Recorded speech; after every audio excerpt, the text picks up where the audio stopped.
Okay, good evening all. Right, so let's continue with our discussion on matrices. Uh, so remember, matrices is the big topic, right? Other topics are not that big, but we'll try to finish as much as possible, okay? Uh,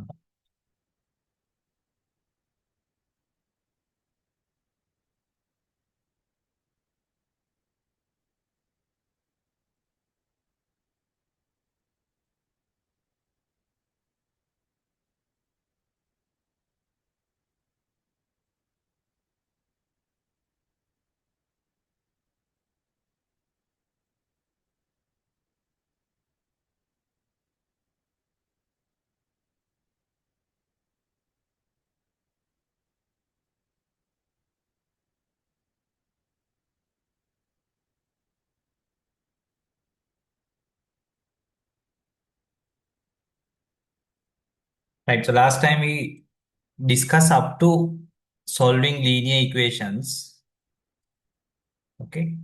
So far we have discussed these things. What is a matrix? Terminology, special type of matrices like column matrix, row matrix, square matrix, symmetric matrix, skew symmetric matrix, upper triangular matrix, lower triangular matrix.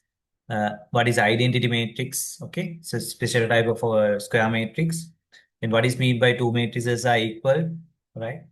What is adding two matrices? Scalar multiplication. So of course, subtraction is add two matrices with multiplied by scalar minus one. Some properties of addition. Then we discuss matrix multiplication, right? M by n and n by say p by m by p by n can be multiplied. So then we discuss some properties of multiplication. And also we discuss what is orthogonal matrix, what is transpose of a matrix. Rows are changed to columns, columns are changed to rows. Orthogonal matrix is a very special matrix where its transpose is its inverse. Okay. Uh, if a matrix has its inverse as its transpose, we call it orthogonal matrix.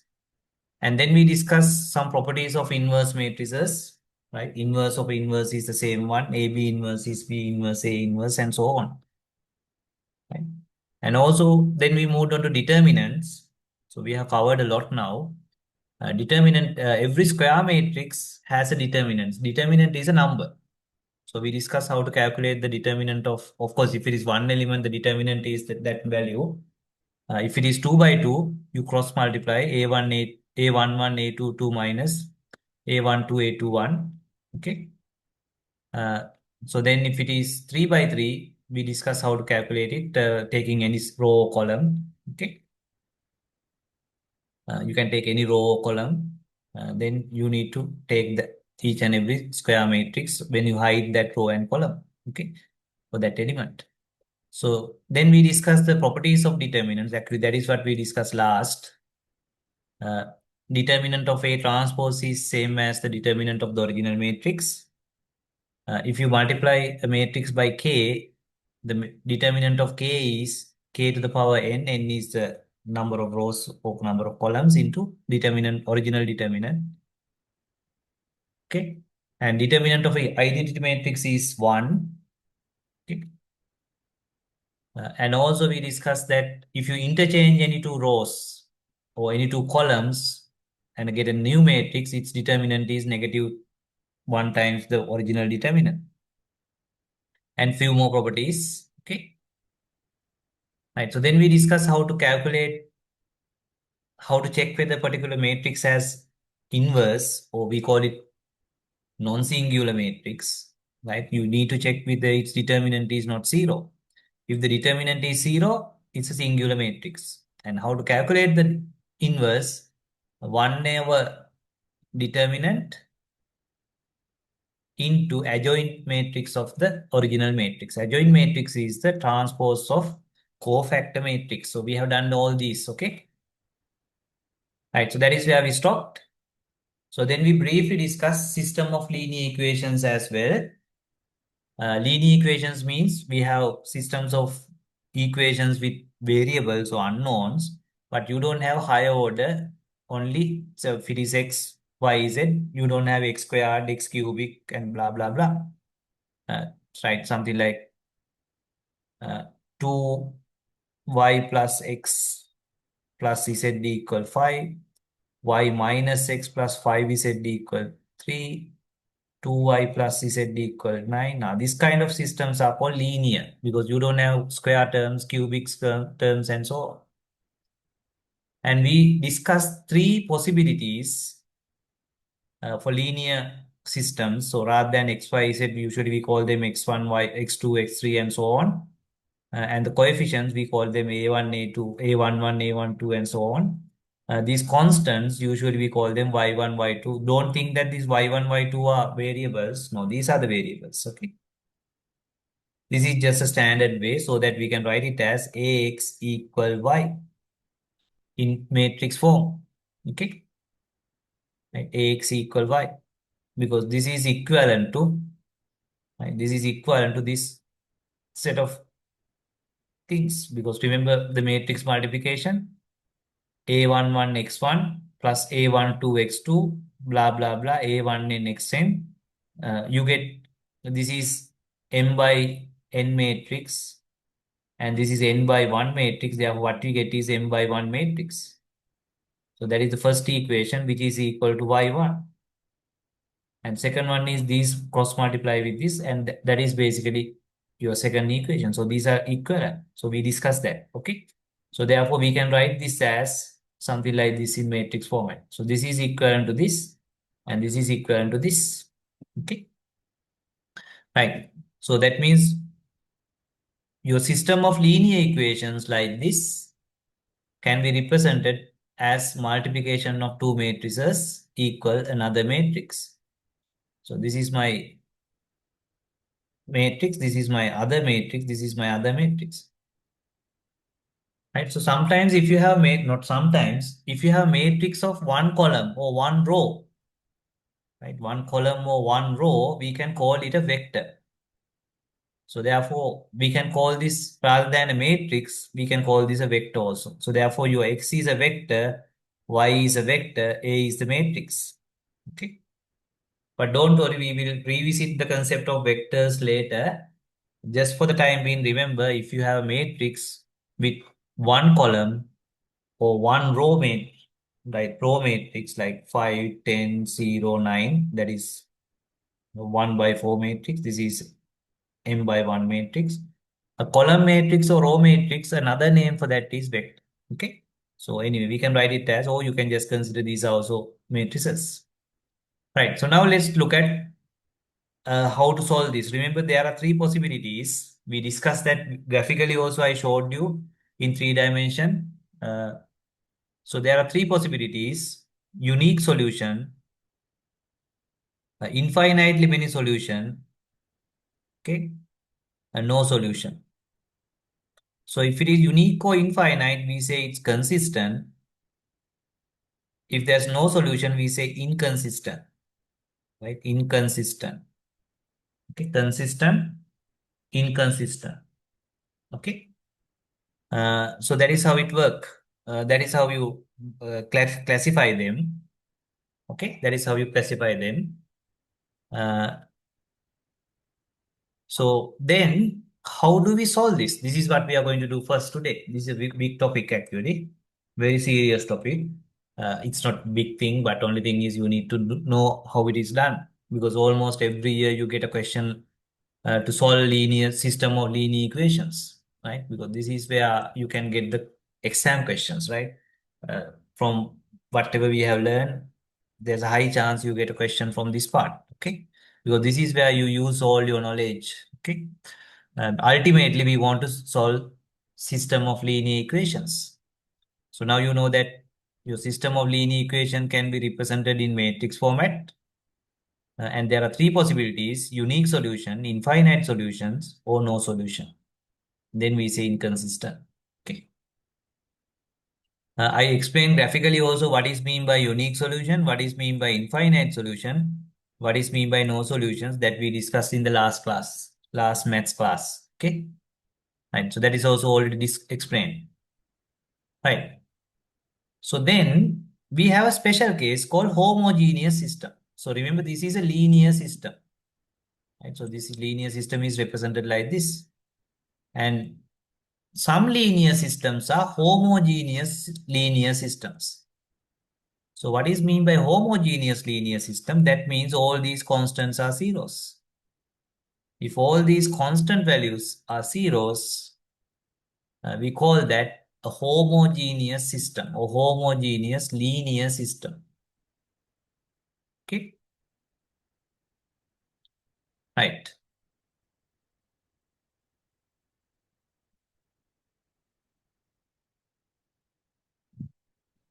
right. So you can go through this. I have already explained this.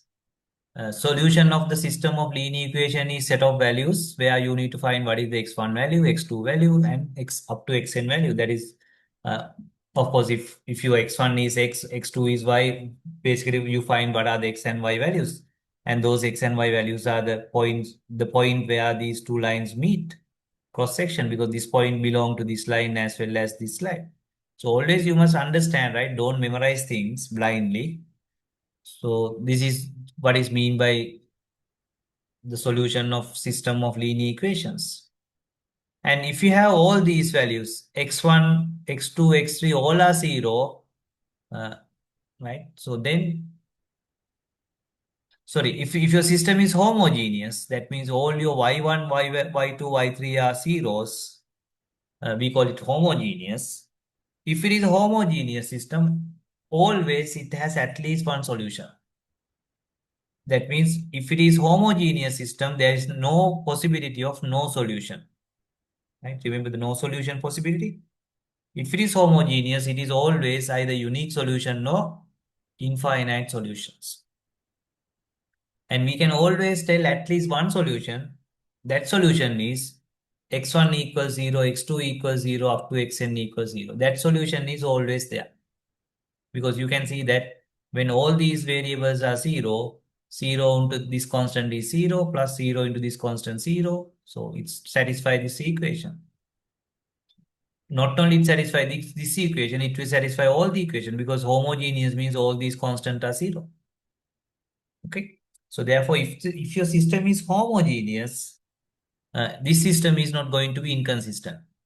So that means, because at least there's one solution which is called trivial solution.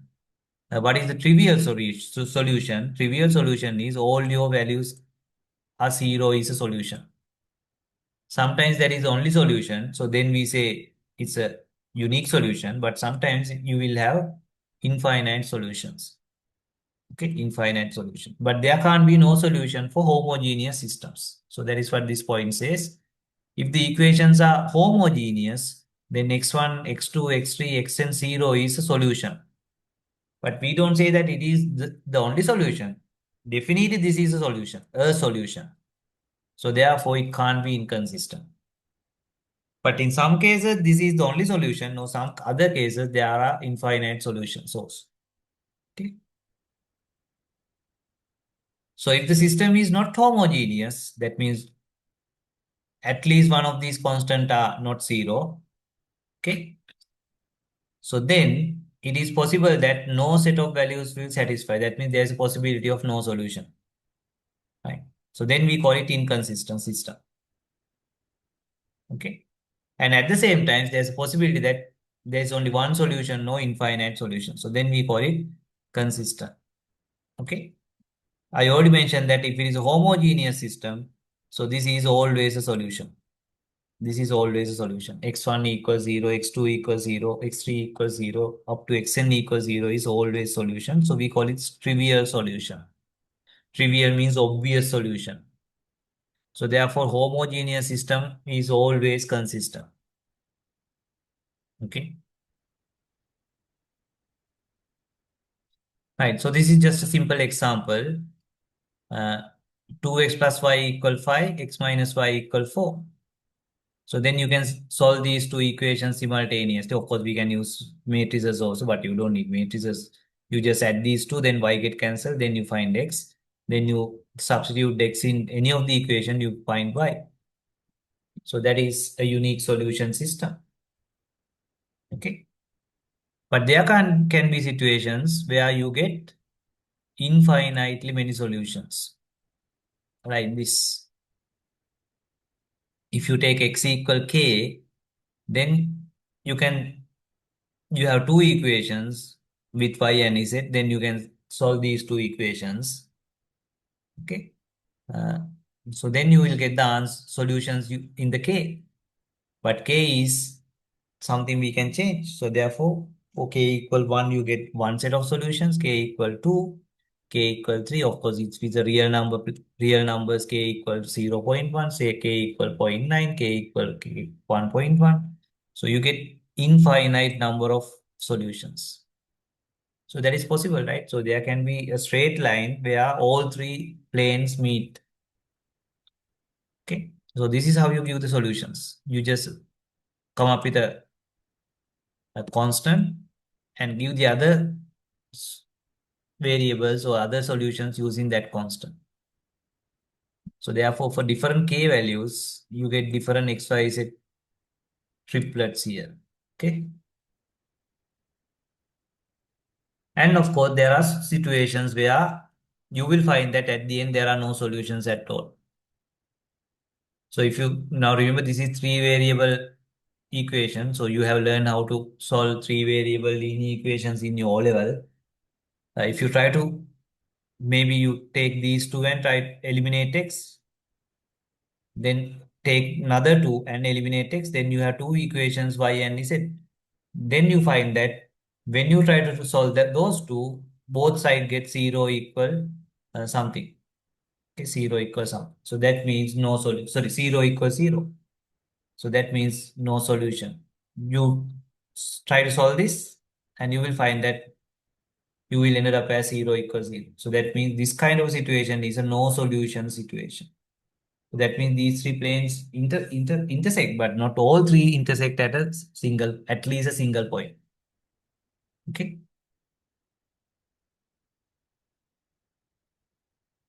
Right. Now, how do you solve? That is the way you learn in O level. So just keep eliminating variables. Okay. First eliminate one variable and then you eliminate the solve for the other two variables, right? So I'm not going to do these things using that approach because this is something your O-level maths, right? So if you can't remember the O-level maths, okay, so you can't do this subject, okay? So this is not a time to explain O-level maths. You are in final year. Right, now let's see uh, how to solve your linear system, okay, or simultaneous equations, linear simultaneous equations, samagami samikarana, using matrix. Right. So this approach, you will find it little bit not difficult, boring, right? Boring, time consuming because it's a lot of arithmetic, right? It boring doesn't mean difficult. Boring means boring. Right? Sometimes in life we need to do boring things also. Assume just you are you became a dentist. So what is your job? What is your job? Every morning, right? It's very boring job, right? So you need to look at others' pains, right? Your job is that, but this is not going to be your job, right? This is your learning, right? This is temporary, boring thing, right? So therefore, don't worry. So therefore, let's do it, though it's a little bit boring, right? So the first thing is, say this is my linear system.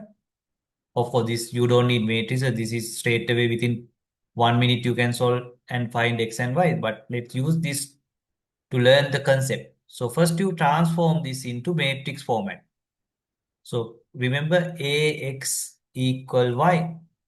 So y is your constant, A is your coefficient matrix, x is your variable.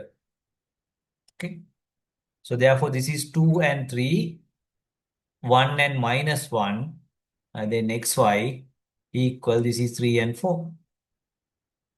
Okay. So we take it to the matrix format. These two are the same because when you do the matrix multiplication, you get this and this here equal 3 and 4. So then if these two matrices are same, this equal this, that is this equation. This equal this, that is this equation. So therefore, we have not done any harm to this system. We just transform it to matrix. Multiplication of two matrix. Okay. And we get the resulting matrix. Because when you multiply 2 by 2 matrix with 2 by 1 matrix, what you get is 2 by 1 matrix. Yes. 2 rows, 1 column. Right. So now we have this. Okay. And now in elimination method, what we need to do is we need to convert these values, non-diagonal values into 0. Okay. So once you eliminate, then we can make it these values all 1. That means we convert this into identity matrix. When you convert this into identity matrix, here you have the answers. You can see that gradually we are changing this to identity matrix. Now we have made this 0, right? Now this one is 1, because remember this one must be 1 because we want to convert this to identity matrix. Now this 0 is there, this one is there. Now we have made this also 0. Next step we will make this also 1. Now we have the identity matrix. By the time you make this into identity matrix, now this is your solution. X equal 3, y equal minus 1. So what is your final solution? X equal 3, y equal minus 1. Okay. So then someone will ask, how do you gradually convert this into identity matrix? Actually, here we have done the normal things you do.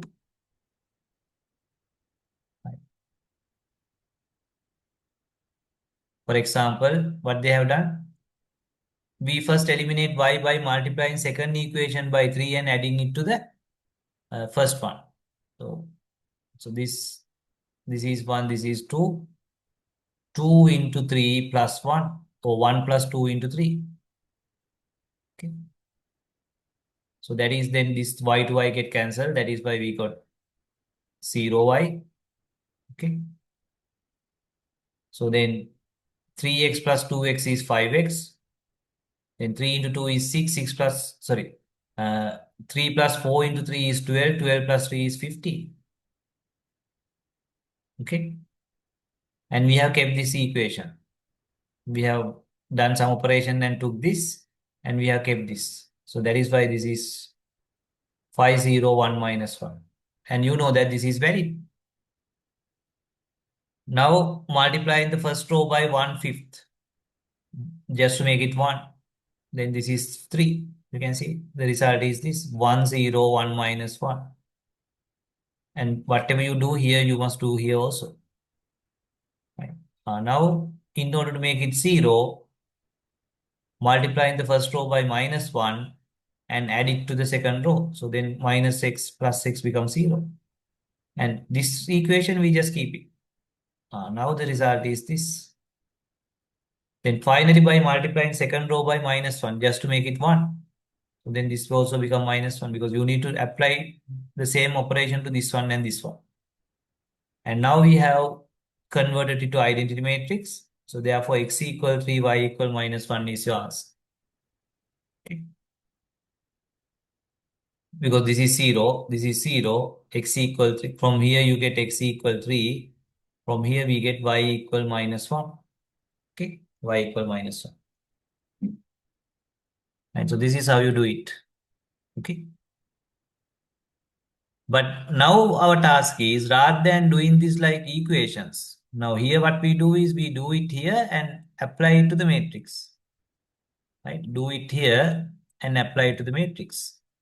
But in reality, what we do is we forget about the equations. We just do some operations to the matrices until we get into the identity matrix. So then you have the answers. Because ultimately that is what happened. Okay. So those are called elementary row operations.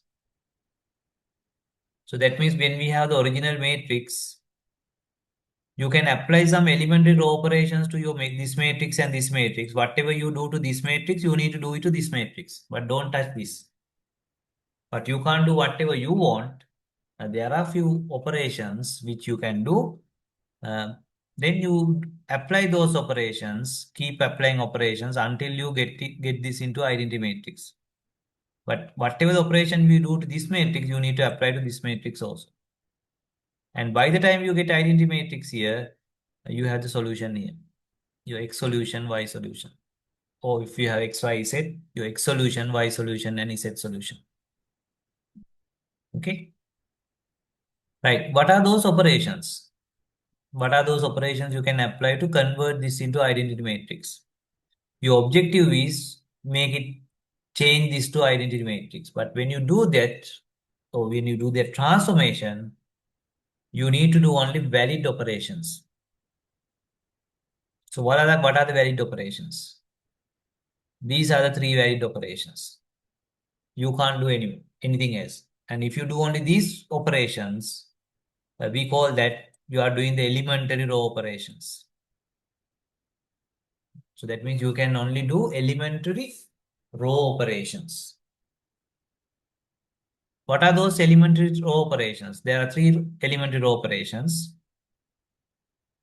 First one is you can interchange rows in your matrix. Okay. So that means if you have 3, 1, 0, 2, 0, 5, minus 2, 4, 1, you can change this to something like this. 2, 0, 5, 3, 1, 0, minus 2, 4, 1. We have interchanged these two. So this is valid. Don't worry, you can do like this. So why do we say that it is okay to do like this? Of course, when you do this, you have another matrix here. There also you need to interchange these two. Okay. Now remember this matrix system is representing our linear equations. Can anyone tell me why this is valid? That means this doesn't harm our linear systems. Can someone tell me why is it okay to interchange any two rows? But you need to interchange the other side also. Anyone? I ask you to go through the note and see whether you can understand by yourself.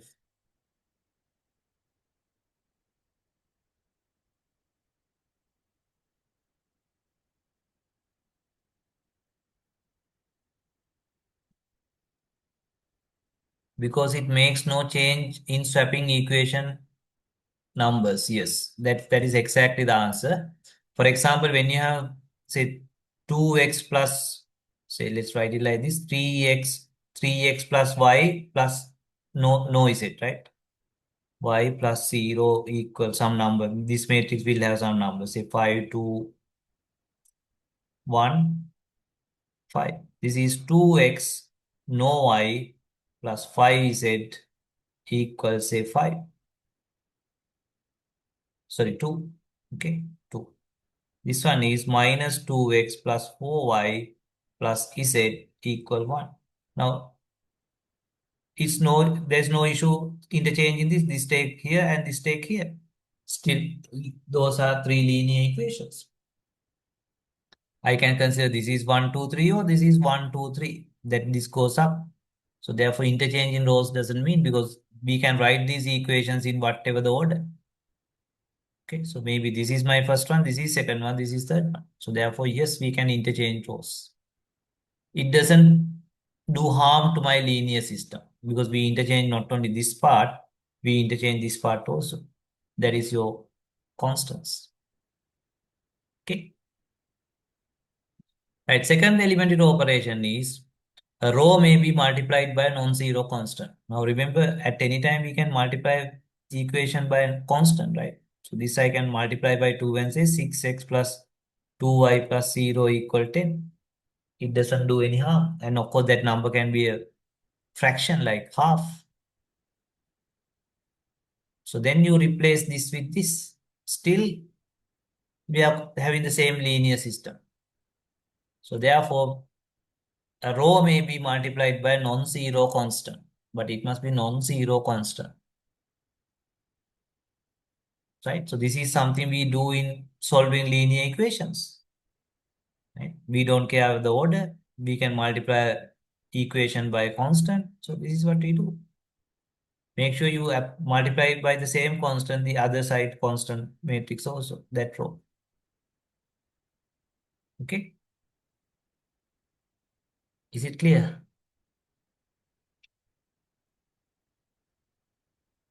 So these are the things that you should be able to understand 100%. Okay. Right. So the third elementary row operations is, say you take a particular row, say row I equal row I plus k times row j. Or you can say Ri equal k times Ri plus Rj. Either this way or this way. For example, if this is my first equation, this is again we do in solved in simultaneous equations.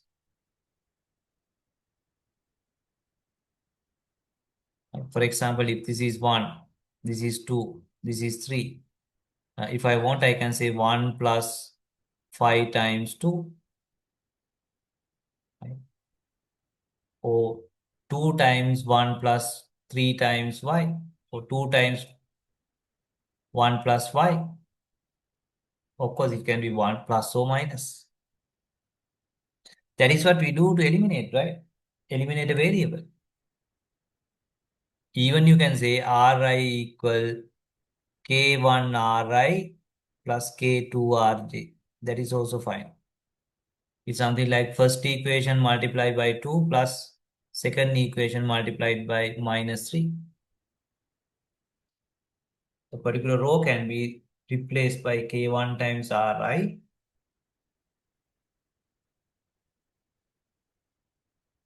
plus K2 times R3. These are arbitrary constants, but it can't be zeros.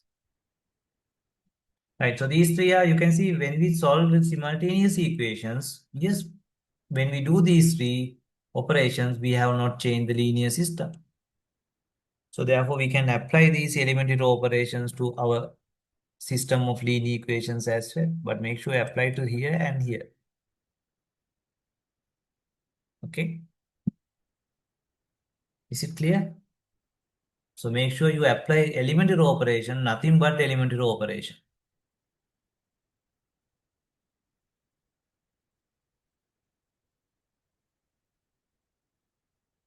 Right.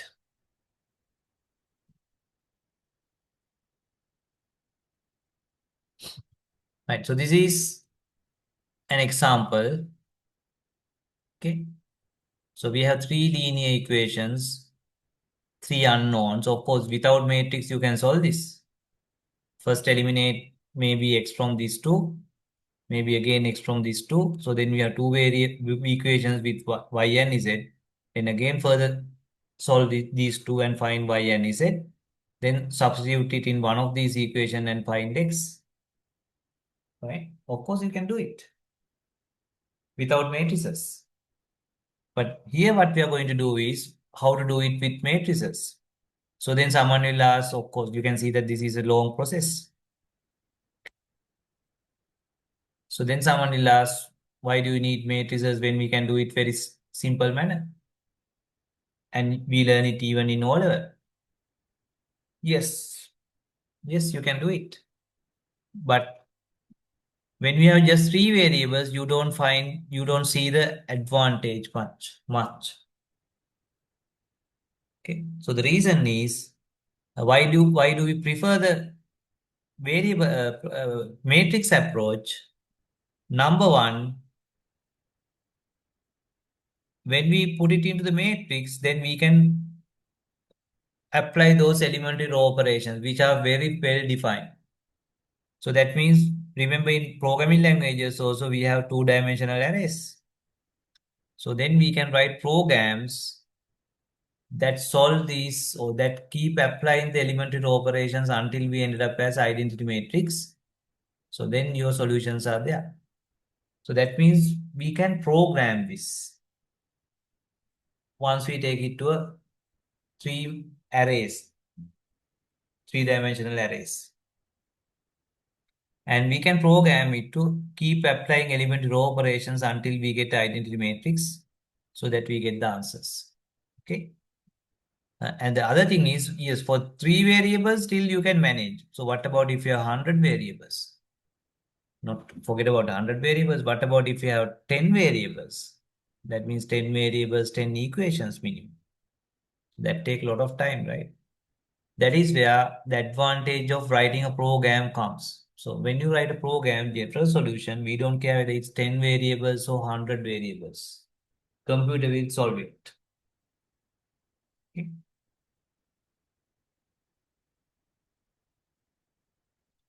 Any questions?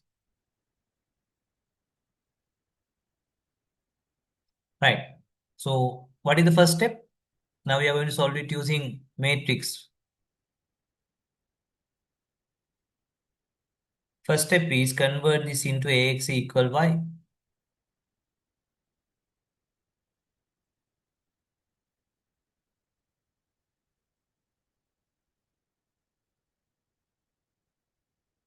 This is your coefficient matrix 1, 2, minus 3, 3, minus 1, 2, 5, 3, minus 4. Then this is your column matrix which has the variables X, Y, Z in that order. And this is your this constant matrix minus 1, 7, 2. It's also column matrix. Now what is your task? Only applying elementary row operations convert this into an identity matrix. If you convert it to identity matrix, this column have the answers, solutions. Okay. So our target is make these all ones, make these all zeros.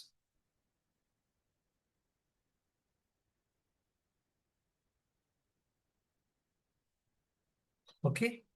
So ideally you want to make it identity matrix, but if it is time consuming, at least try to make it a upper triangular matrix or lower triangular matrix. So that means rather than converting all these into zeros, just take one side above the diagonal or below the diagonal and make sure just make them zero. That is enough. Others will have numbers. And here also you need to make it all ones. You can have any numbers. So then also you can solve it. But ideally, you convert all of these into zeros and all of these into ones by applying elementary row operations. So then here you have the answers. Once you do that, okay? Once you do that. Right. So now we have converted it to matrix. Now let's do our process.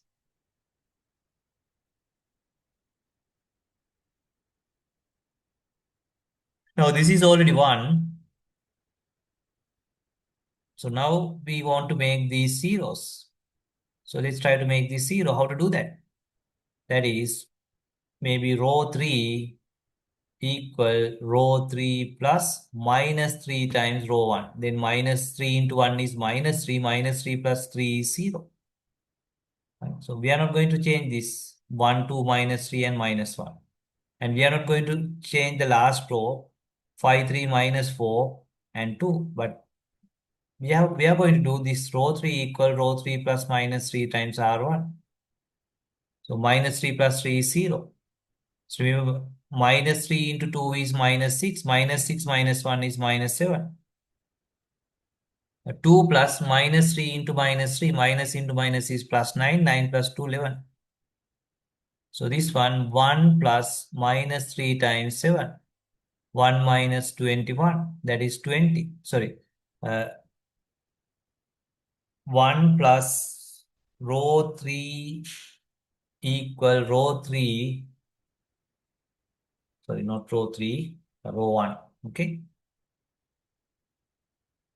Sorry, not row 3, right? Row 2. Sorry, this one is row 2. Row 2 equal row 2 plus minus 3 times row 1. Okay. Right. So therefore, this is 3 plus minus 3 times 1, that is 0. This is minus 6. minus 6 minus 1 is minus 7. This is 2 plus 9, 11. And this is 7 plus, so 7, I think there's a row 2 plus, there's a minus 1 here, right? Yeah, there's a minus 1. So minus 1 into minus 3 is plus 3. Plus 3 plus 7 is 10. Okay. So at the end of this step, this is now 0.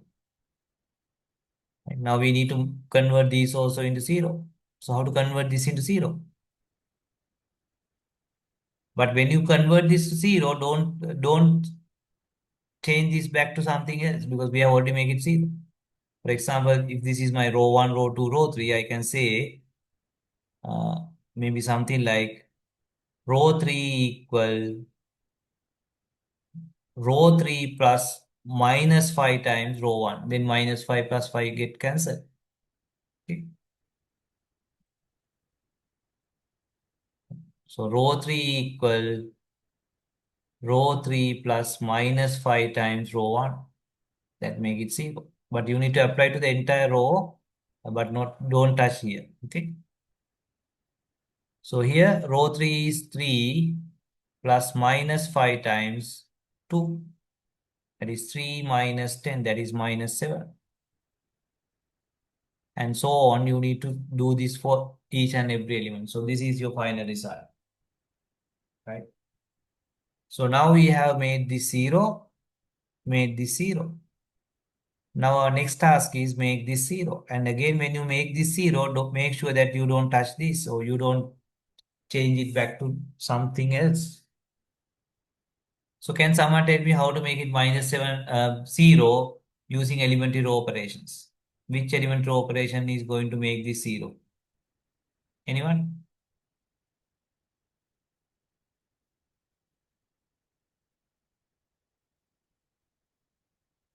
You make this 0, but at the same time, you make sure that these are not going to be changed or getting back to some other numbers. So that is row 3 equal row 3 plus minus 1 times row 2. Make sure you use this row, not this row, because if you use this row, this 0 will become again number. So therefore, when you try to change this, uh, get the help of this row, not this row. Okay.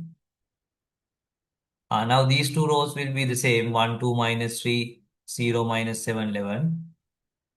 This is row 3 is 0, row 3 plus minus 1 times row 2, that is minus 0, minus 0 is still 0. So then what about this? Row 3 is minus 7 times minus 1 times minus 7. That is plus 7. Minus 7 plus 7 is 0. That is the whole objective of, that is why we actually do this. Make it 0. And what about this? Row 3 is, that is 11 equal, sorry, row 3 equal 11 plus minus 1 times 11. That is 11 minus 11, 0. And then this is just x, y, z. Then what about this? Row 3 equal row 3 plus minus 1 times row 2, 10. That is 7 minus 10. That is minus 3. Okay. And you can see that we just wanted to make this 0.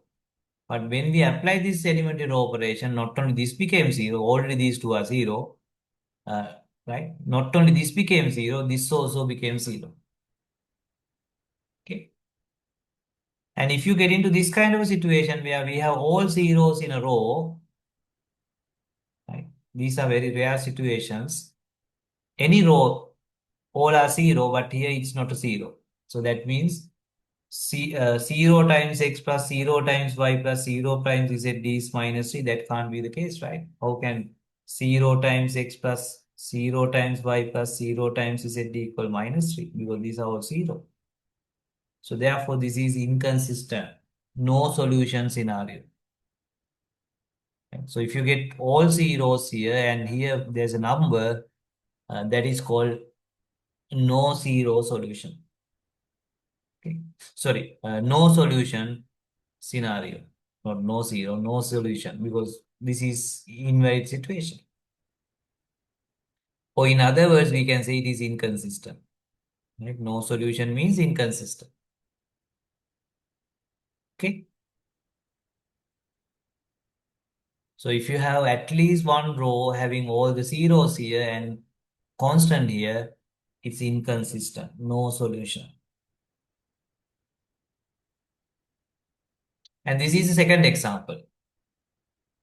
Again, you convert it to matrix format.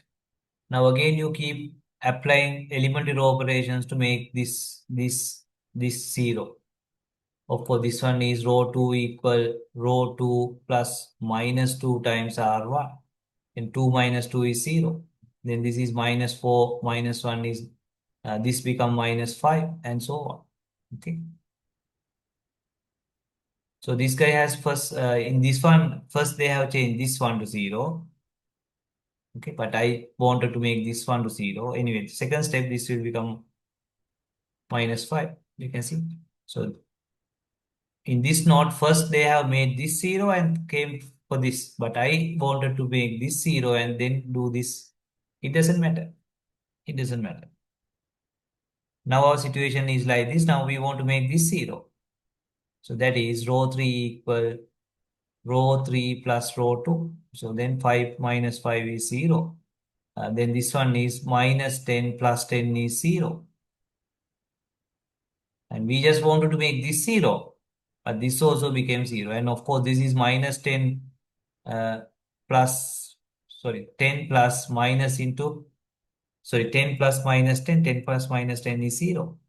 Now, earlier we got set of zeros here, set of zeros here, but here there's a number. Then it is inconsistent.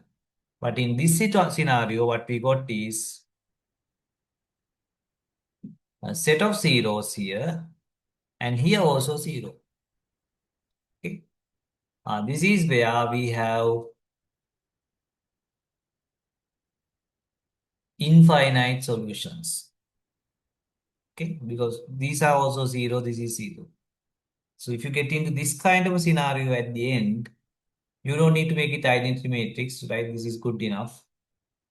Now we say that it has infinite many solutions. So then you can just take something like, because this is 0, this is x plus z equal to, okay, this is no x, y plus y minus 2 z equal to, and this is 0x, 0y, 0z, that is 0 equals 0. So therefore, this doesn't make sense. Now we have two equations, three variables. When we have two equations, three variable, you can take one of these as a constant, say z equal k. Then the solutions are, if z equals k, x equal 2 minus k, and y equal 2 times Z we took it as k, 2k plus 2, and these are the solution. And it's infinite many solution because for different k values, you get different set of x, y, z values. So therefore, this is, if you have set of zeros here and 0 here, it is infinitely many solution. If you have set of zeros here and non-zero value here, it is inconsistent, no solution. Right? And the third example, now we have encountered no solution, infinite many solution. So what about this one? Because at the beginning, we don't know whether it's one unique solution, no one solution, no many. Right, so let's convert it to matrix. Now apply the elementary row operations. Okay. But if you want to make it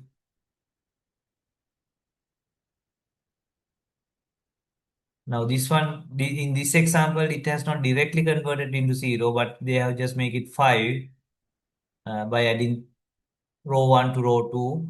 3 plus 2 is 5, 1 minus 2 is minus 1, and so on. Now we can eliminate this. Okay.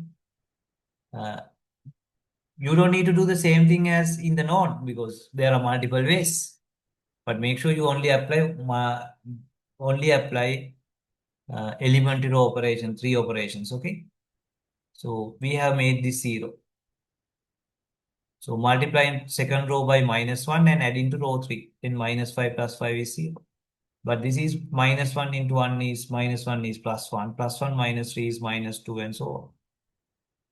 And maybe next step we can make this 0. But make sure you apply only valid operations. Okay. First they have make it 1 and then they can make it 0. But if you want, you can straight away make it 0 also. So then we want to make this 0. First they have made this also 0, but that is optional. Okay. Another elementary operation. And another elementary operation, they have made uh, this into 1 also, but this is actually optional. They try to make full identity matrix. So then maybe we can eliminate 0. That is row 2 equal row 2 plus -1 times row 1. But these also will change. And now we are almost there because now these two are okay. These two are okay. Now we need to make this one 0 and this one 0, or at least this one 0. Okay. Uh, First, it has eliminated this by multiplying uh, row 2 by 5 divided by 8. So then 5 to 5 get cancelled. 8 into 8 is 64 and so on. Okay. And still we are keeping now in this example, this author has converted into full identity matrix. Now they will convert this one also into 0. Now you can see we have identity matrix. So when you have identity matrix, now we never encountered 0 equals 0, 0 equals something else. It's a value equal value. And once you get the identity matrix, now this is your solution. X equal 4, Y equal this, Z equal this. So this is a unique solution. So these three examples cover three possibilities. Unique solution or infinitely many solutions like this, or no solution like this. So those are three possibilities. So three examples from three possibilities. Okay.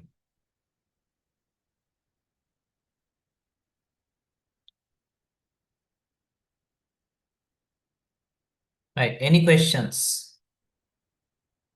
So you have the system of linear equations. You keep applying the elementary row operations. Either you get a upper triangular, or usually the upper triangular matrix, or ideally identity matrix. But upper triangular matrix is good enough in most of the time.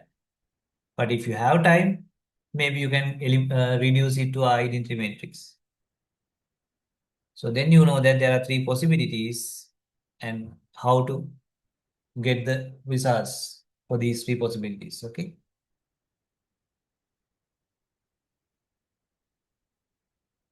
Right. Right. So we'll take a break. Now you have one way of solving linear equations. Of course, the good old way of O level without matrices. Then with matrices and reduce your matrix into identity matrix, or at least upper triangular matrix, and find the solutions. Sometimes you may end up with unique solutions, sometimes infinitely many solutions, sometimes uh, no solution, right? Right, we'll take a break. Uh, then we will look at another approach, second approach. This is the first approach, okay? This is the easy approach. Right, so we'll take a break. After the break, I will explain the second approach. And if you have any question, any doubt, because after sometimes I will tell you, don't ask me about your doubts because this is too abstract. But still we have not reached to that abstract level. So then why I'm planning to ask you, don't ask me too many questions after sometimes, because we are going to a level, uh, maybe today itself, where things are more abstract. So then in that level, I am also not 100% comfortable. Okay. But still I am in very uncomfortable zone. That is why I'm keep asking because I have no fear, right? And keep asking if you have any doubts, let me know. I can explain it. Okay. So that means you should also build that kind of confidence. Okay. Because I am a human, right? You are a human. Right. So we'll take a small break. Now it's 7:50. We will start at 8:10. So we need another half an hour to matrices. So then we will move on to vectors. Vectors. Daishika. Right. We'll start at 8:10.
Okay, so let's continue.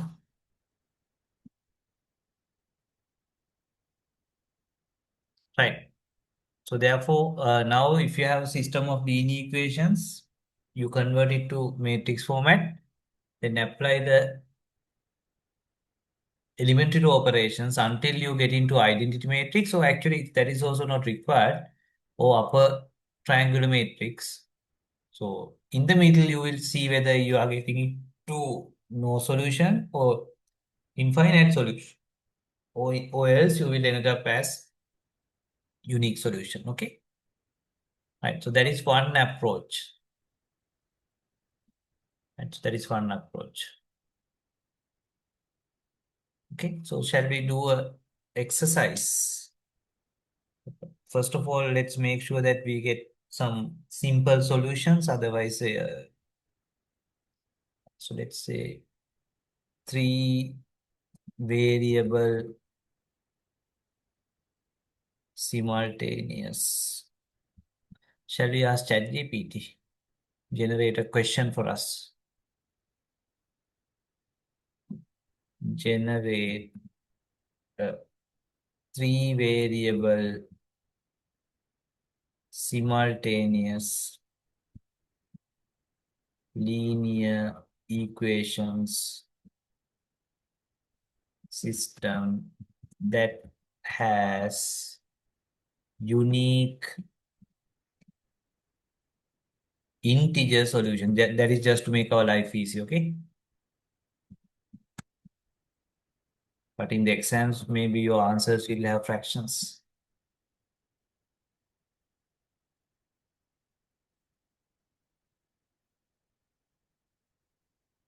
You can see calculation of determinant of coefficient. That part was there because it double check whether the answer is correct. Okay.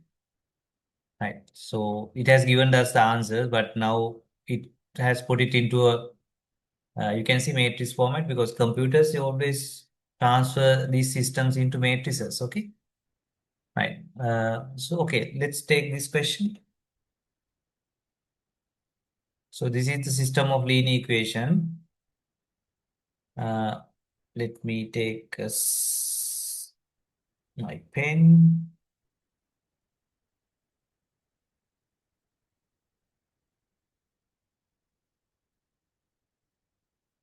So you need a bit of patience when you are doing this kind of questions, okay?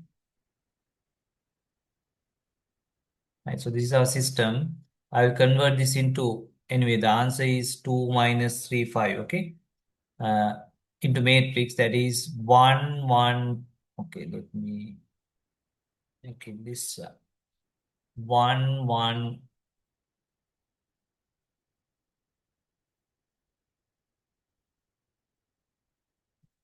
1, 1, 3, 4, 5, 6, 7, 8, 10. Right. X, Y, Z equal 11, 23, 40. Right. So now our task is, of course, if this is given to 10 students, 10 people, they will come up with 10 different approaches. That means their raw elementary operations might be different, but everyone must get the same answers. Right. So let's try to eliminate this one. How to eliminate this one? Anyone? After all elementary operation, this must be 0. Eliminate means 0. I want to make this 0, this 0, this 0, minimum that. Okay. Right. So I will do the elementary operation. Row 2 equal row 2 plus minus 4 times row 1. So then minus 4 and plus 4 get cancelled. Right. 1, 1, 3. So then this is 0. But you need to apply to these values as well. So that means row 2 equal row 2 plus minus 4 times R1. So 5 minus 4. 5 minus 4 is 1. And what about this? 6 row 2 equal row 2, that is 6 minus 4 times 3. Minus 4 times 3 is minus 12. 6 minus 12 is minus 6. Make sure you do it properly, otherwise all your effort is wasted if you made a mistake at the ellipse stage. Okay. So then I can make it 7, 8, 10. If I make mistake, let me know. Z equal you need to apply it to this one also. Right, so this is 11. So this is 40. Row 2 equal row 2 plus minus 4 times this. That is 23 plus 23 minus 44. 23 minus 44 is minus 21. Now this is my first step. Now I have made it 0. Okay. Right. So now I want to convert this into 0. For that I will say row 3 equal row 3 plus minus 7 times row 1. So that this is minus 7 and plus 7 is 0. Right. So then the result is 1, 1, 3, 0, 1, minus 6. This row I need to write x, y, z equal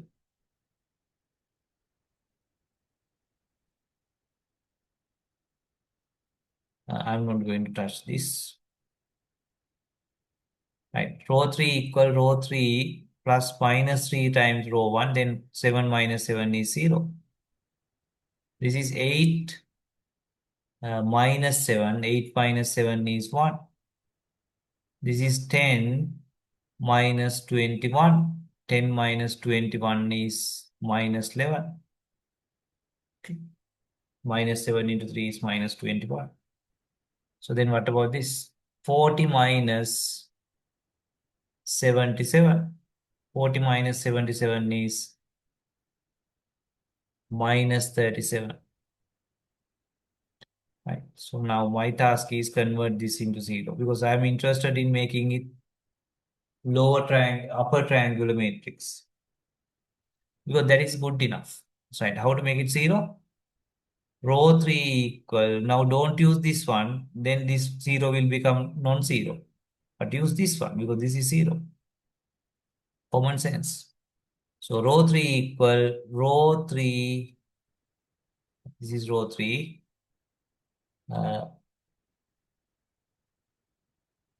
This is minus 6. Okay.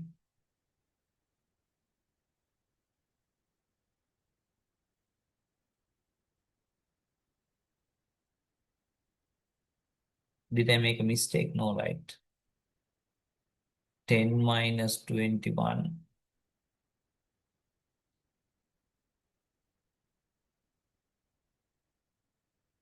Correct, right? Correct. Why I'm getting non-integer value?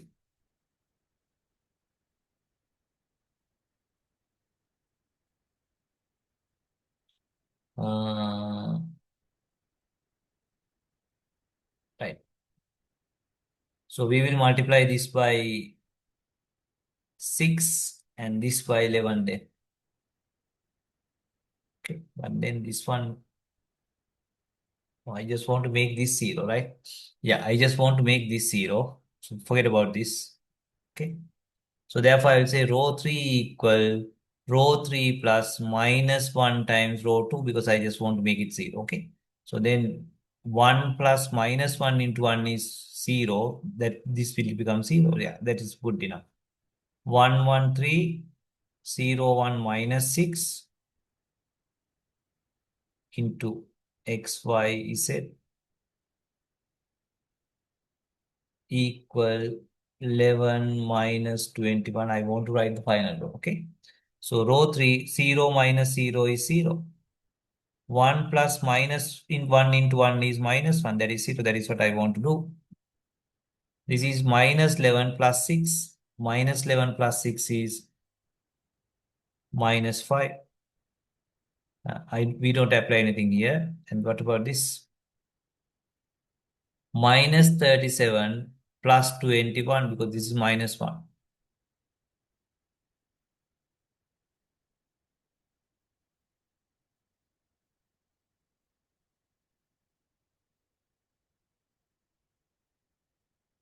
That is minus 60. Right? Minus 21 become plus 21. Minus 37 plus 21 is minus 60. Right. So now if you want, you can further convert this into 0, this into 0, this into 0, and even this into 1. But this is good enough. And definitely I didn't get all zeros. If you get all zeros and 0, infinite many solution. All zeros and non-zero value, no solution. But I have not get into that situation. Therefore, this is unique solution. Now I can write something like this. If you want, you can convert this also 0, this also 0, this also 0, and this into 1. But this is enough. Right. So now you can write minus 5z equal minus 16. Okay. And then we get non-integer solution. Okay. Did I make a mistake? Because according to the solution, Z must be 5, but I get Z as minus 60. Uh, that is minus 16 divided minus 5 into CZD is minus 60. So that means I have made a mistake somewhere. Did I make a mistake anywhere? Can anyone detect errors?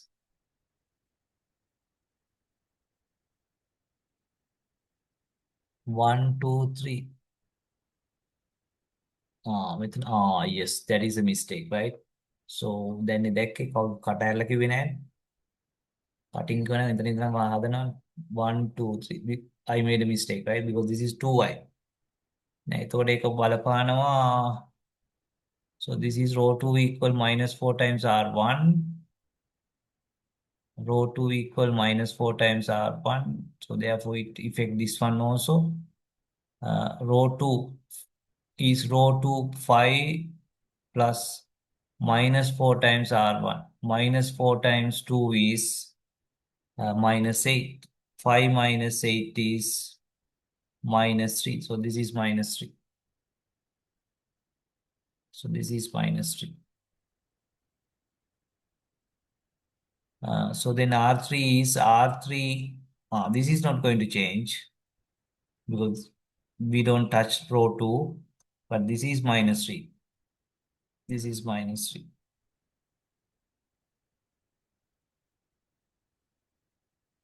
But this one is also 2, right? So this one is also 2. Right? So therefore, yes, this one is also different now because this is 2 now.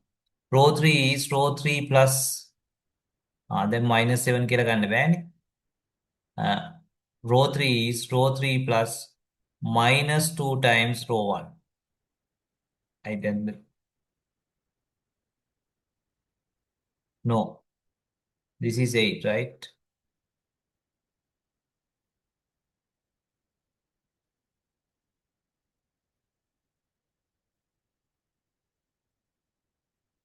Minus 7 times, right? Correct. Minus 7 times. Because we want to make it 0. Then minus 7 plus 7 is 0. Okay. Right. So then minus 7 into 2 is minus 14. Minus 14 plus 8. That is minus 6. So therefore, this is minus 6. I hope other things are not changed. Let's see. Row 3 is row 3, 10. Minus 7 times R1. That is 21. That is minus 11. That is correct. That is correct.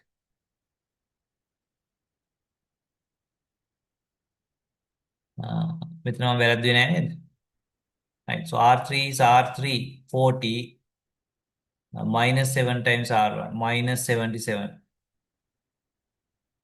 minus 37. Right. දැන්ට හරි එතකොට නේ. Now I want to make this 0, but don't use this one, but use this one because this is 0. Right. So therefore I'll say R3 equal R3 plus uh, minus 2 times R1.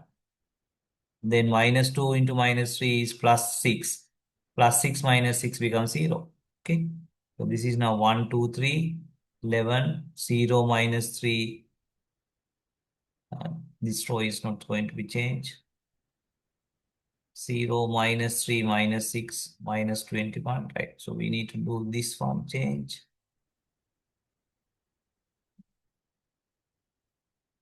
Right. R3 is minus 2 times this is 0. This is minus 2 into minus 3 is plus 6. Plus 6 minus 6 is 0. Minus 11 plus 12. Minus 11 plus 12. Because minus into minus is plus. That is plus 1. And this is minus 37 minus 22. That is 59. I put a pataya punan.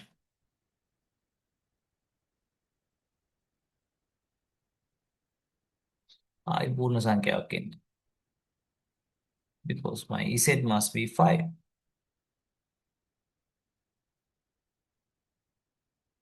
This is 40.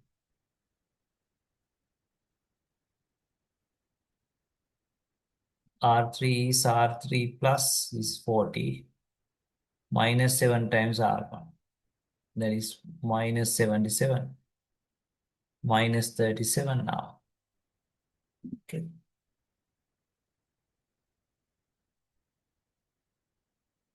R3 is R3 minus 2 times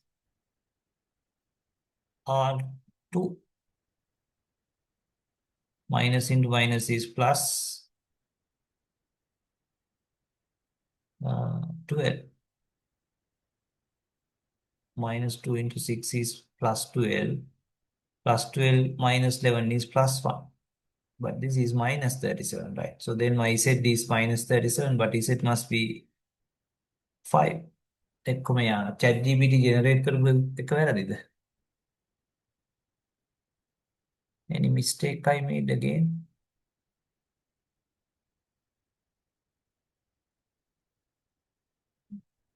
$42, 5. Where is that? I don't know where the issue is. Okay. Which step I made a mistake? I should have made a mistake. So let me double check from beginning because I don't know where the exact issue is. Row 2 is row 2 plus minus 4 times. Is it my system correct? 1, 2, 1, 2, 3, 4, 5, 6. 1, 2, 3, 4, 5, 6, 7, 8, 10. Right? Is it all positive values?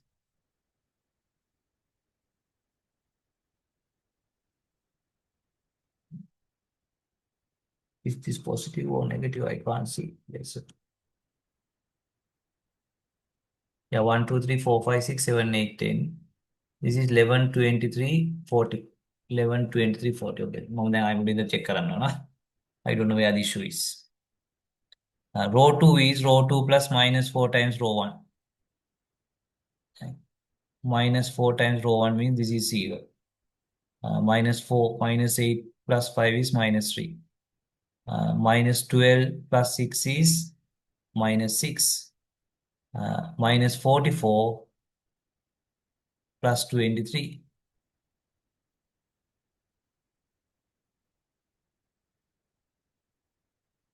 21, right? 4 minus 3, 1. 4 minus 2, 2. Minus 20. I think this step is correct. Okay. Then row 3 is row 3 plus, because I wanted to make it 0. So that is minus 7 plus 7 is 0. 1, 2, 3, 11. 0 minus 3 is minus 6, minus 21. Yeah. So my task is making this 0. So then minus 7 plus 7 is 0. Minus 7 into 2 is minus 14. Minus 14 plus 8. That is minus 6, correct. And this is 10 minus 21. 10 minus 21 is uh, minus 11. Then this is minus 77 plus 40. That is minus 37. That's also correct. Where is the issue? 1, 2, 3, 0 minus 3 minus 6, 11 minus 21. Row 3 is, this is minus 2 plus 0 is 0. Sorry. Uh, 0 plus minus 2 times 0 is 0. Minus 2 times 3 is plus 6. Plus 6 minus 6 is 0. This is plus 12. Plus 12 minus 1 is plus 1. So this one is minus 37. Minus 37. R3 equal R3R. Okay, I think we made a mistake here also. R3 is minus 37. Plus minus 2 times R2. Minus and minus become plus. This is 41. Right. 21 become 42 plus 42. So that means that minus 37 plus 42 is minus 5. Sorry, plus 5. Yeah. So I think I made a mistake at the last step. Right. So therefore this is 5. Right. So this is 5. Now I think our solution is correct. Now I got this. Now this means this into x, 0x is 0, 0y 0, 1 z equal 5 because, okay, so therefore this is z equal 5. This equation. And this now we know z. Now we have this equation minus 3 x 0 times x minus 3y, right, minus 6 z equal minus 21. And we already know z equal 5. So therefore minus 3y minus 30 equal minus 21. That is minus 3y equal 30 minus 21 is 9. Y equal minus 3. Yes, we got y equal minus 3. And now I can use the first row, that is x, right? X plus 2y plus 3z equal 11. And we know y minus 3 into plus 2 is minus 6. And he said this 5. 5 into 3 is 15 equal 11. So therefore x is 15 minus 6 is 9. Okay. And this 9 become minus 9 here. 11 minus 9 is 2. Yes, answer is correct. 2 minus 3, 5. 5 minus 3, 2. Okay. 2 minus 3, 5. That is the answer. Yes, 2 minus 3, 5. Okay. ChatGPT has generated the correct one. The only thing is I made some mistakes in my row operations. So I told you this is very boring.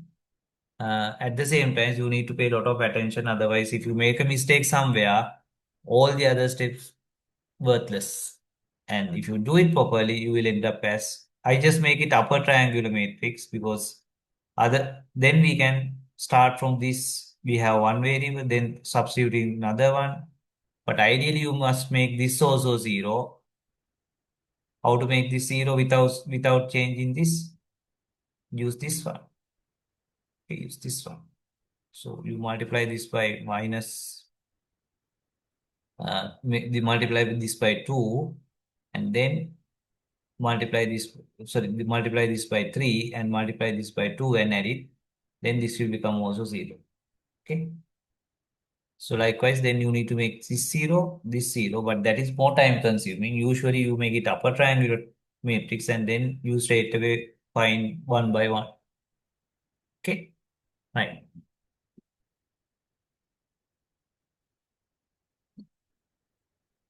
I can ask ChatGPT to solve using elementary row operations.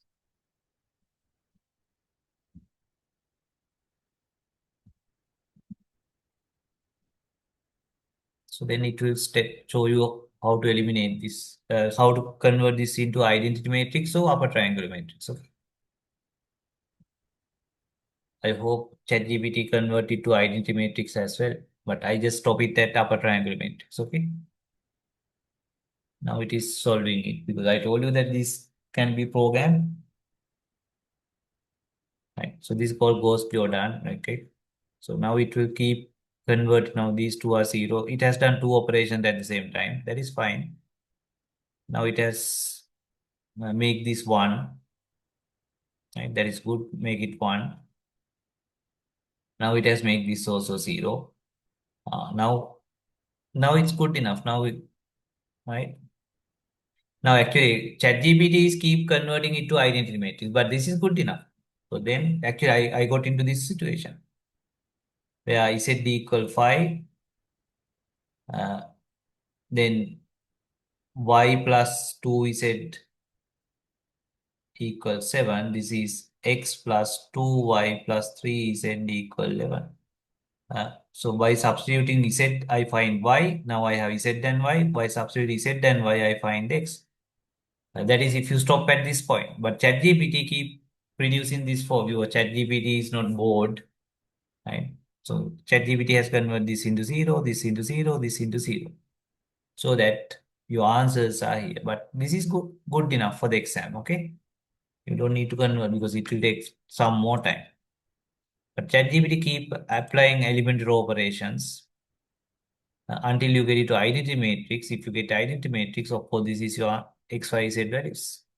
Okay. Okay, so this is the standard approach. I told you even computer can solve this. Okay.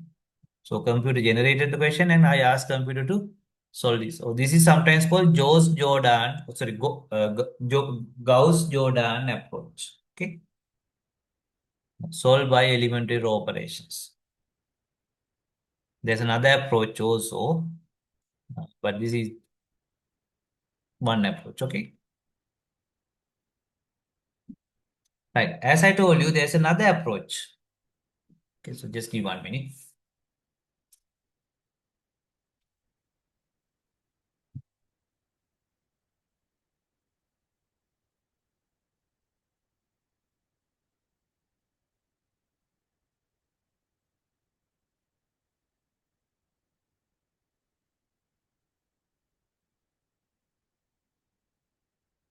Right. So there's another approach.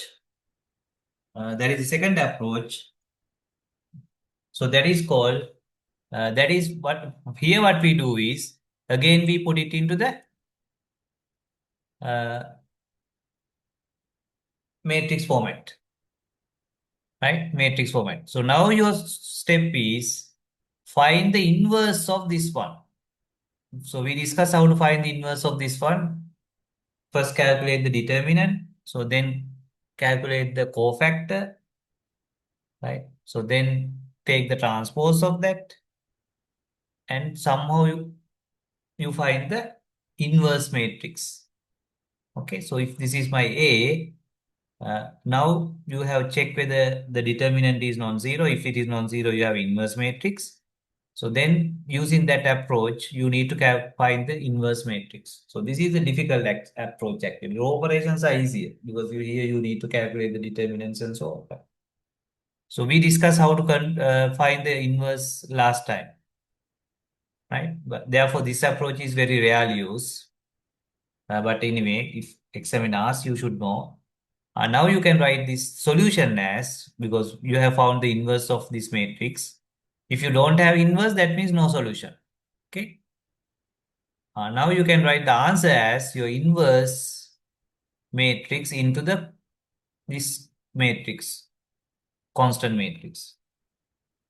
Okay. Uh, Now, of course, you need to multiply this into this, plus this into this, plus this into this. That will be your x. That is 2 into 3 is uh, 2 into 3 is 6, plus this is 0 plus 6. Then you would have this 1/3. 6 plus 6 is 12. 12 divided by 3 is 4. So therefore x is 4. So similarly, this and this 1 into 3 plus 3 into 3 and then divided by 3, that will be your y. Right? That will be your y. And then you can find z also, because you can take this and this. That is 3 into minus 1. I'm just multiplying, because when you multiply 3 by 3 matrix by 3 by 1 matrix, what we get is 3 by 1 matrix. Okay. So 1 into 3 is 3.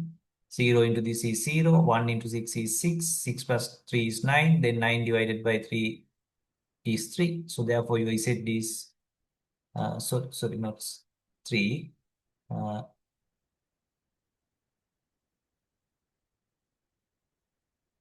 I think I made a mistake again. Yeah, let's do it properly. Uh, Minus 1 into 3 is minus 3. This is 0. 1 into 6 is plus 6. Divided by 3. 6 minus 3 is 3. 3 divided by 3 is 1. Yes, z is 1. Okay. Right. So there are two approach, that is applying the Gaussian or elementary row operations and eliminate, reduce it to identity matrix or upper triangular matrix, and preferably identity upper triangular matrix, and do it. Or you write it like this. So then find the inverse of this, and then your solution is x, y, z equal inverse of that times your constant. So then you multiply this and get your x, y, z. Okay, fine. So that is the second approach. But elementary operation approach is the more popular approach. Okay, right. So then there's another approach. If you want to, now we are done with the linear systems. We are done with the linear systems.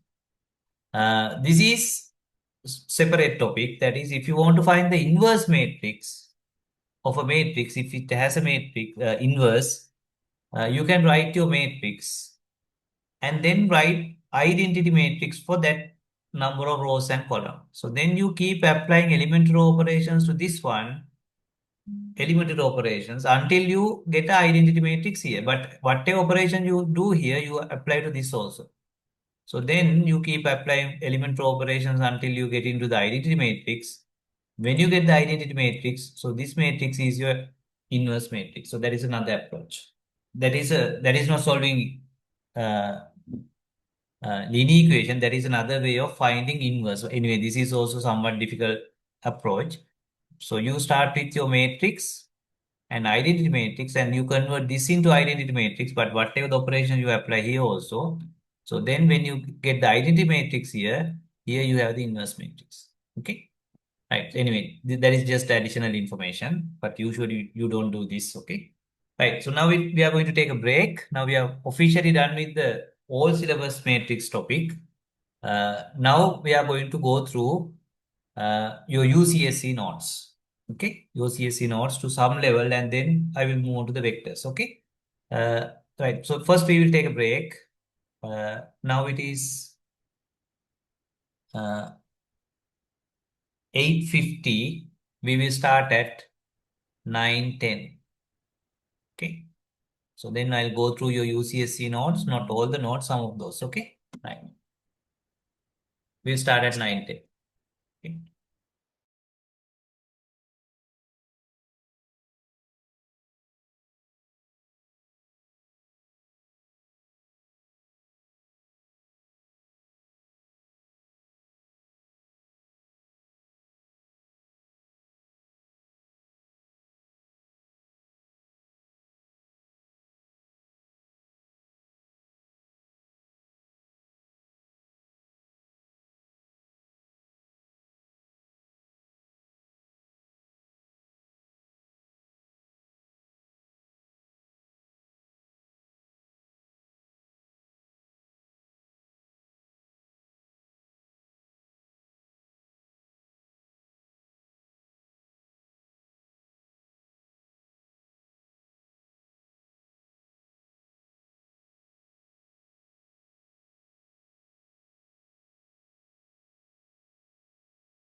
Okay, so let's continue.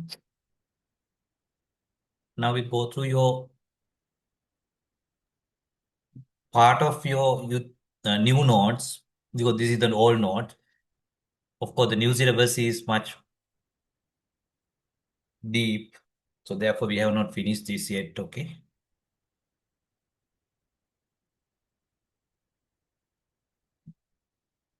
we have the three topics. Okay, still we have not come to the vector part. We have not done the vector part. We have not done the linear transformation. We have just finished the matrix part. Okay, so I'll go through one by one. This is 1.1.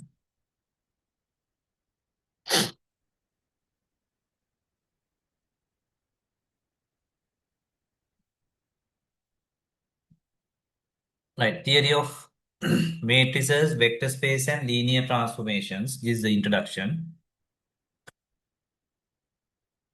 So we have already discussed linear system can be represented like this. Okay, linear systems.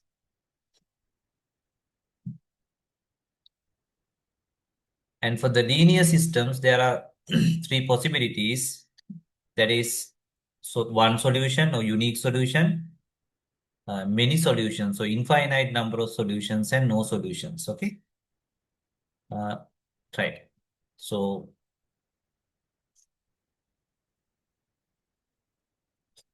So remember, we can solve this as a geometrical problem.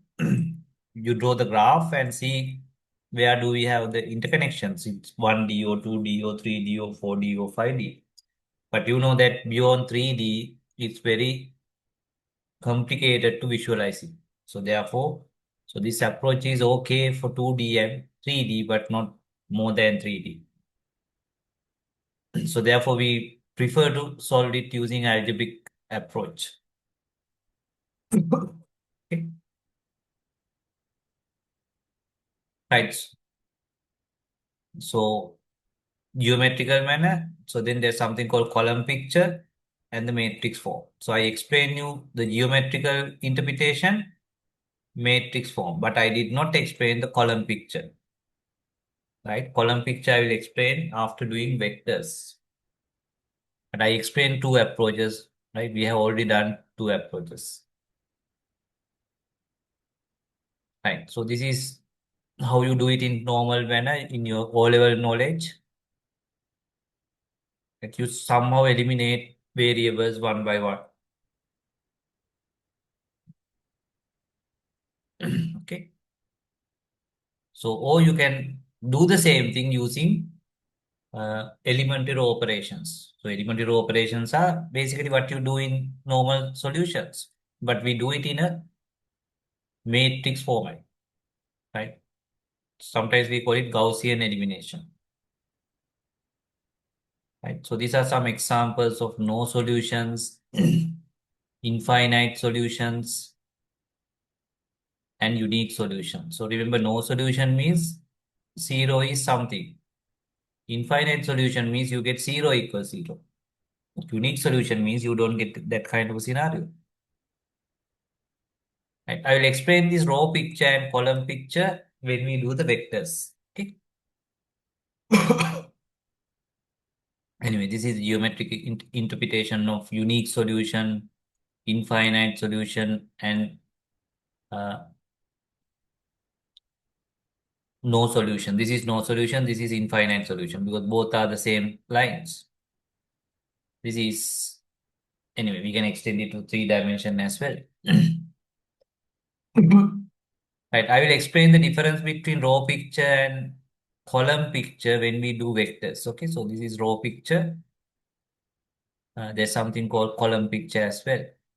Okay, column picture that still we have not covered. Okay, that we will be discussing when we do linear transformation. Because your new set of nodes are very, I don't know, very messy. Okay, that is why I use the old node. Right, so this is the geometrical interpretation of two planes and you can see infinite solutions, common points.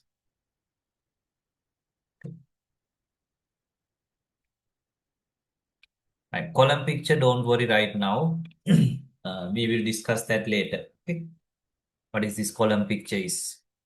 So basically, when we graphically do it, or when we do that elimination method, we look at the row picture. Row picture means you look at the equation row by row, right? That we have already done.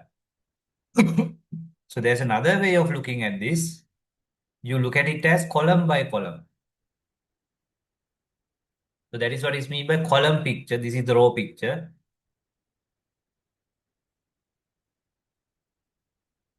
The column picture is you look at it as columns, right? Which we will discuss later because this is more advanced approach, which you need the vector knowledge, okay? Right, so we will look at this later. Still, we have not done column picture or the column picture approach. Right, so this we have done. So remember, this is the coefficient matrix. And you can see this note is very messy. Okay. So then they talk about multiplication of matrix and a vector, but don't worry, we will look at anyway. Vector is just a matrix having either one column or one row. Okay. So therefore, this is just matrix multiplication. 1 into 1 plus 2 into 2 plus 1 into 3. That is your first row. 2 into 1 plus 2 into 2 plus 3 into 3. That is second row because 3 by 3 matrix multiplied by 3 by 1 is 3 by 1 matrix. Okay. So actually, remember we did this kind of a multiplication in Gaussian elimination. Okay. That is why they have mentioned that. Okay. That special case of multiplying a matrix by vector column. So vector is either column, single column matrix or single row matrix. Okay. So this is multiplying matrix by column vector. Special case. We have already discussed the general case as well. Right, so that is your note one. In note one, only thing we have not discussed so far is column picture. Other things we have already finished. Okay. Now let's move on to second part.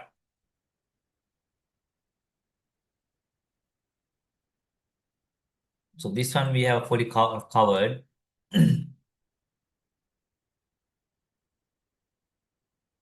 Right, defining definition of a matrix. We have done. What is column matrix? What is row matrix? Remember, column matrix is another name for row matrix is row vector. Another name for column matrix is column vector. So that means if your matrix has only one column or one row, we can call it a vector. Okay, vector. And if you have any questions, let me know. After sometimes I will tell you that if you have any questions, you find your solutions. Okay. Still, we have not come to that level. Maybe you can ask, but there's no guarantee that I will give you answer. But these topics, I can guarantee I can give you the explanation again, answers to any question, right? These areas, because these are not gray area. Okay, right? So then what is a square matrix? What is a diagonal matrix? All the non-diagonal elements are zero. A null matrix or zero matrix. Symmetric matrix. Skew symmetric. Remember, this is -2. When this -4, this is 4. Upper triangular matrix. Remember, when Gaussian elimination, we just reduce it to upper triangular matrix. So then, of course, here we got a number. So then we can find the answers. Okay. Actually, we applied uh, elementary operations until we get a upper triangular matrix. So then the lower triangular matrix, the identity matrix. Okay, we have discussed. What is mean by two matrices are the same, equal. Each and every element must be same. Then matrix addition. Only matrices of the same dimension can be added. Scalar multiplication, you multiply by a scalar. That means you multiply each element by that scalar. Some properties we have discussed. Okay, we have discussed this.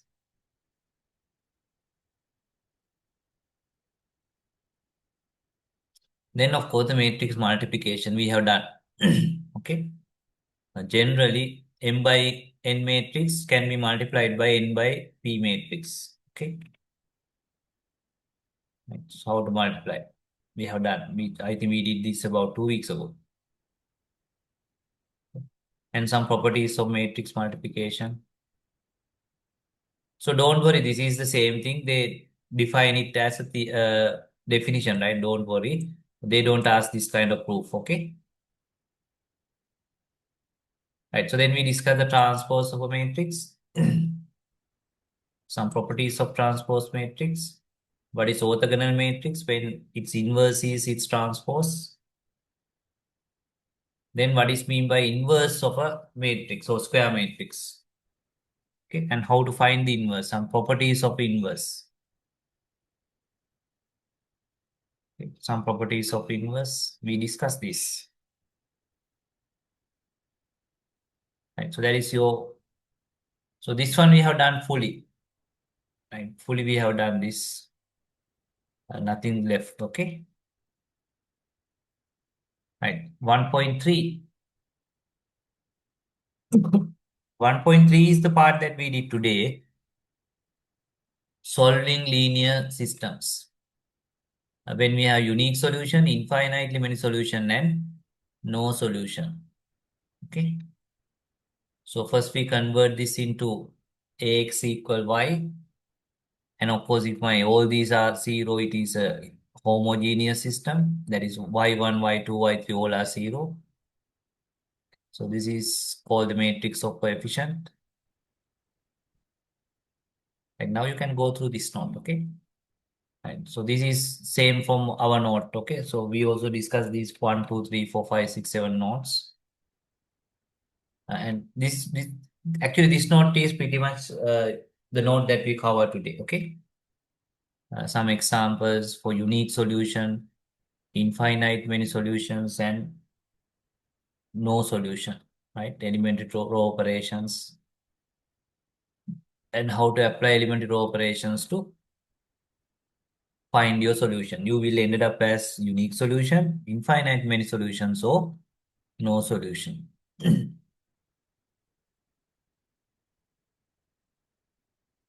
Right, so this is a unique solution. So, and if you get 0, 0, 0 equal 0 situation, that means infinite solution because you need to take something like Z equal K and do it, okay? For X or Y, or whatever K, okay? Then no solution where you get 0, 0, 0, 0, this side equal other side number, right? When you apply your operations. So then of course this one has no solution. Okay, so that's topic 3. Now we can see topic 1.2, we have 100% completed. 1.3, 100% completed. 1.1, only thing is we have not discussed what is mean by column picture. Right. Then 1.4. 1.4 we have not covered fully, but we have covered certain parts. Okay. Right. Still we have not covered the what is mean by echelon form, which we will discuss later. But anyway, it's not a big thing. But we haven't discussed it yet. Okay.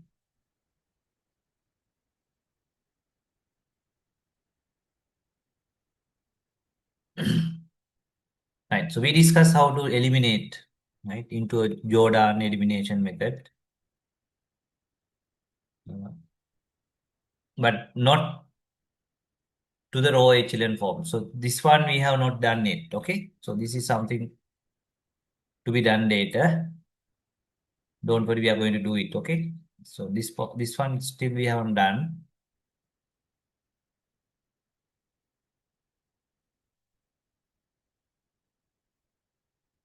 We have not discussed what is mean by rank of a matrix yet.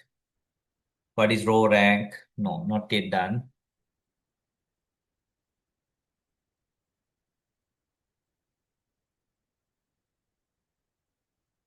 So that means we have not done this yet. Okay. So almost everything we haven't done it. We need to do it. Okay. But this one we discuss. Remember, goes to your run. Say you want to find the inverse of a matrix. You take your matrix here and you write the uh, corresponding identity matrix here. So then you keep applying elementary row operations like this until you get identity matrix here. But all the operations you need to apply to the other side. So then when you get into the identity matrix here, you can see it's very boring calculation with decimals in this example.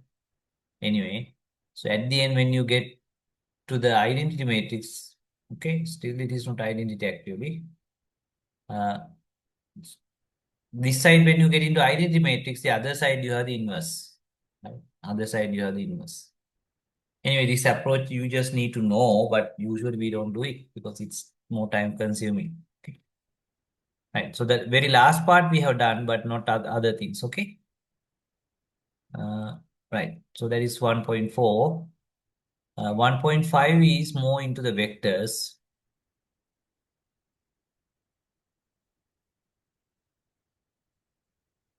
Right. So we discussed what is determinant. We have done this. Okay.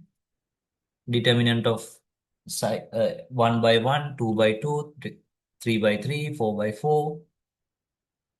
And we have done some properties of determinant. We have discussed all these. You can see the new note is not very organized. That is why I just went through a different flow. Right? Adjoint matrix, cofactor matrix, and then how to find the inverse. Okay. Finding the inverse. 1 over determinant of A, adjoint matrix of that A is the inverse. Of course, how do you know that whether inverse is uh, there? You just find the determinant and check whether it's not zero. Right. So this one we have done fully. Right, fully done. Right, so that is 1.5. So 1.4 we have done only about 10%. This one we have fully done. Uh, this one we haven't done the column picture, right? This one we haven't done anything. Almost 80% we haven't done. This one fully done, okay? And that's 1.5. Uh, 1.6.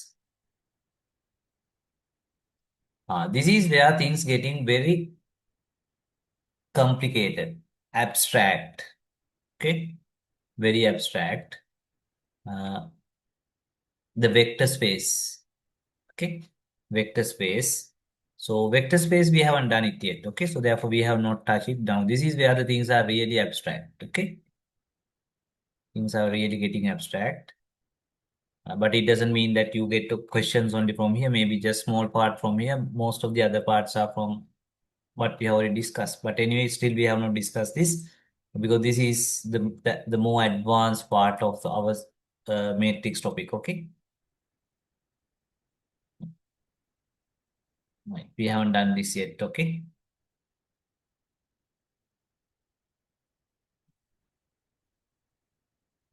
Then 1.7 and 1.8, we have not done yet, okay? So we need to do this.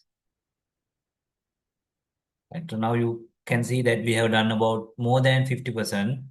Another about 50% is still there, okay? This is the last note.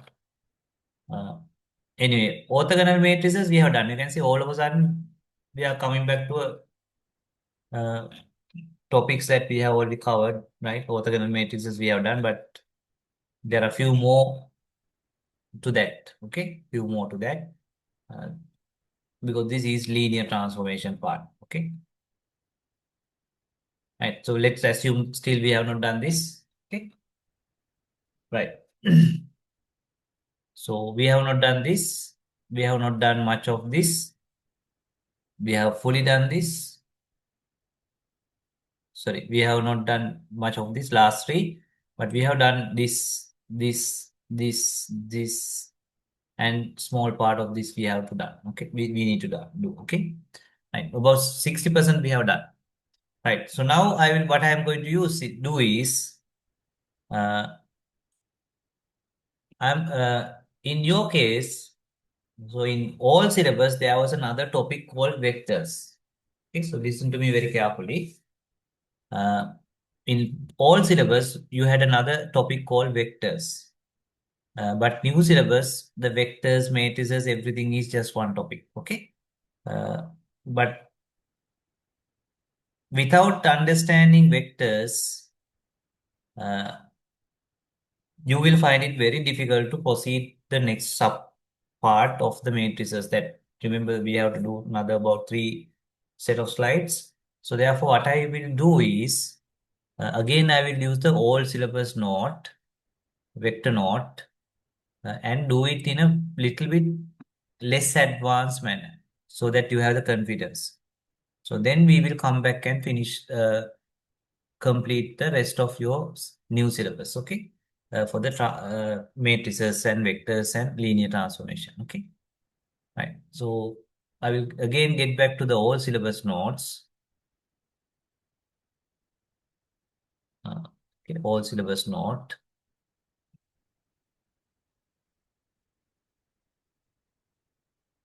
So I am going to the old syllabus note because in all syllabus, vectors is a separate topic. You can see now in your syllabus, matrices, vectors, and linear transformation combine into one.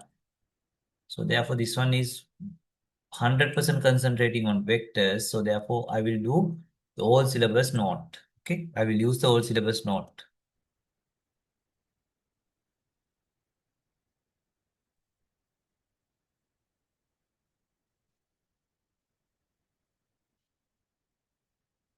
Right.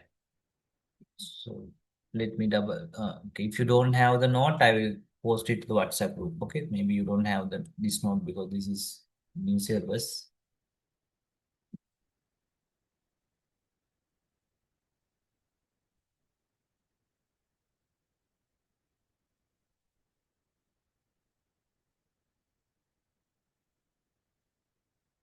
I will upload to the Google Classroom as well. I think it is not in the Google Classroom. That is why I put it in there.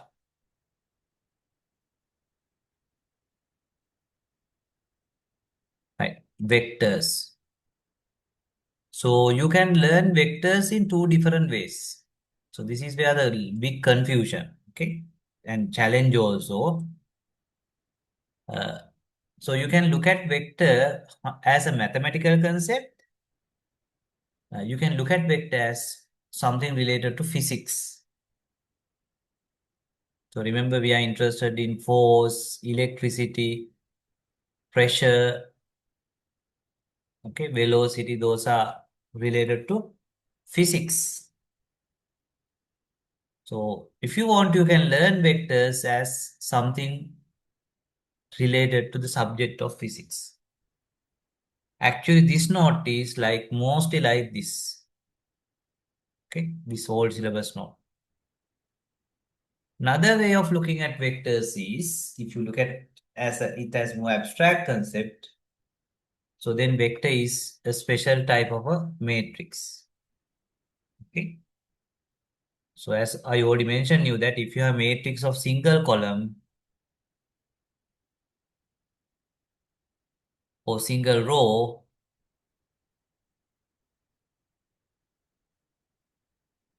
so this is 3 by 1 matrix, this is 1 by 4 matrix.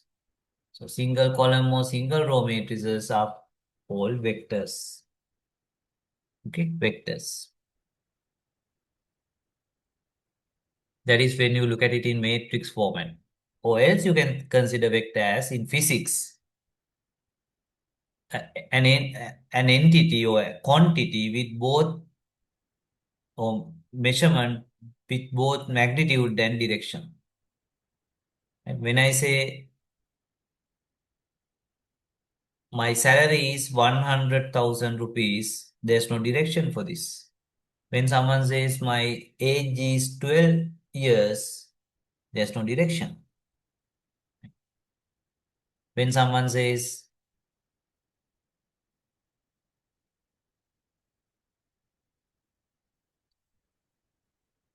the voltage is 10 volts, so there's no direction. But there are things which has a direction also. So when we say there's a force, so I can say the force is this way, 5 Newton. Okay. And when someone travel, we can say velocity. Velocity is different from speed. Speed means we don't care about the direction. We just say, we can say the speed of the vehicle is 100 kilometers per hour. But if it is velocity, you need to tell which direction. In this direction, 100 kilometers per hour. So then it's a vector. So therefore, vector is an entity having both direction and magnitude. So remember, we are looking at this as sort of a physics, right? Physics subject. Okay. And now this is called vector. Okay. It has both magnitude and uh, direction. But if you have only magnitude but no direction, so then we call it scalar. Just like 5, there's no direction. Okay. So then we call it scalar. Okay. So therefore we have scalar, we have vector. Okay. So scalar is something like 5 or minus 3. So vector is something like in this direction 5 Newton. But we can represent this either using single column matrix or single row matrix. Is 5 Newton, 10 kilometers per hour. Okay. So that is why we say vector is a single row matrix or single column matrix in mathematician's point of view. In someone who into the physics, vector is something like 10 newtons force from front to the back. Okay. Eastwards towards south. Or someone is running towards south at 10 kilometers per hour. So then it is velocity. So velocity is a vector. Force is a vector, but not